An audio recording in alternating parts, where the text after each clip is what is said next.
I'm Krisha, your natural birth trainer. So I've got a lot of questions lately on epidurals. What if I labor and I can't do it? Is it okay to get an epidural? I'm going to try natural birth, but I'm not sure. A lot of questions like that and wanting advice. So I'm going to cover what are the benefits and risks of an epidural to help get you educated so you can make an educated decision on if that is what you want for your birthing experience or not. Epidurals came about in 1940s, and the main reason for it is analgesic pain relief in childbirth. About 2/3 of the women in the United States will receive epidurals in the hospitals. Epidurals are administered by an anesthesiologist or a nurse anesthetist, depending on who's available in your hospital setting. How to administer an epidural? First of all, you will have a bag of fluids run into your body. Epidurals have a tendency to lower the blood pressure, and they're going to make sure that your blood pressure won't bottom out, so they're going to give your body some fluids. Then the anesthesiologist will talk about the procedure, ask you questions, and walk you through the procedure with the help of a nurse and your support person or doula. They'll position you a certain way on the bed where your back is exposed, and the anesthesiologist will administer the epidural through a needle and then put the catheter in the epidural space of your spine and remove the needle, but the catheter will remain there, and it'll be hooked up to a pump. And that's where the medication will flow continuously into your body. The pump will also have a button on it, so if you start to feel discomfort or uneasiness, then you can hit the button and it'll give you a bolus, which is a little bit stronger flow of the medicine to give you some relief. And then there's a timer on that, so you can only do it so often and not overdo it.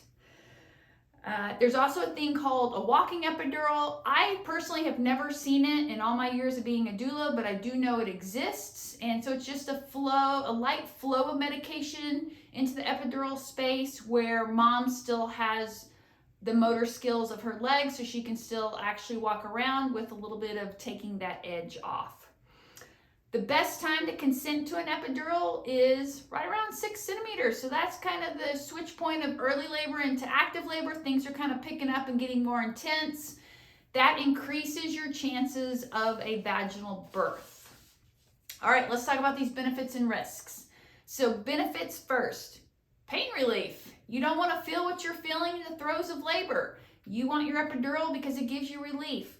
Or maybe you've been laboring for a couple of days and you're so tired and exhausted and you just need some sleep. Epidurals can be used to get some rest or sleep. Lowers your blood pressure. So if you have high blood pressure, epidurals can be used as a tool to lower the blood pressure. You can still change positions and move around. It's actually encouraged, so that's a benefit of the epidural. You can still move, and you can have it requested to be turned off at any point in time. So maybe you got the rest you wanted, and now you're ready to turn it off or turn it down and move around and change positions once it wears off. Maybe you want to feel your baby emerging from your body and with that fetal ejection reflex, so you can turn it off so you can feel that. That is an option. And the last one would be peace of mind. Maybe it just makes you feel better to have an epidural birth experience, and that's totally your choice. Let's talk about these risks. It doesn't work. It's a possibility. It can work on half your body and not the other half. You can feel kind of hot spots in some area and numb everywhere else. Maybe your body metabolizes the medicine real fast and it's just not going to work for you. I've seen that happen once in my years of being a doula early on. Her body just metabolized that medicine so fast it did not give her any relief at all. Headaches. Your legs feel dead. Like you can't move your legs. They're super heavy, they're super numb, or maybe you have one leg you can function and the other leg is so heavy you can't move. Nausea and vomiting. It does limit your movement, but you can still move. Lowers your blood pressure too much. Pushing on your back, purple face pushing where you're really straining and bearing down because you can't feel anything. That's when you take that deep breath, you tuck your chin, you curl over your baby and you push really, really hard while someone counts to 10 and they say, blow it out and let's do it again 2 more times. So you push really hard and straining 3 times each contraction every time you have a contraction. So that's tough labor. That can deprive you of some oxygen and lead on to a headache as well. Increases your chance of tearing, pushing on your back. It's common when you have an epidural to push your baby out on your back, which increases your tearing. 1, you can't feel what's going on and you're really straining. And 2, it's just not the ideal position to have a baby because your tissues can't stretch enough to not have the baby come out without tearing. Pelvic floor damage from all the straining you're doing and the force you're putting down on your pelvic floor to move the baby through. You might have some numbness after birth or itchiness from the opioids. You might shake with the epidural medications, but you also will shake during natural birth. It's part of that hormonal exchange and chemistry that's rising to push a baby out of your body. Stalls in labor. You could be going, have a good pattern, you get an epidural and everything kind of slows down, and then it's going to lead to other interventions like Pitocin, that synthetic oxytocin they're going to feed into you to keep your body contracting or get it going again. Getting a urinary catheter is a possibility with an epidural. Some women will have issues using the restroom after having an epidural with a catheter, having trouble peeing. Fetal distress, fetal positioning, and possible nerve damage. So those are all the risks. Reasons why you may not be able to have an epidural. Maybe you're on some medication that doesn't fit with the medications that are in the epidural. That could be a possibility. Maybe your blood work indicates something that an epidural is not the right thing right now.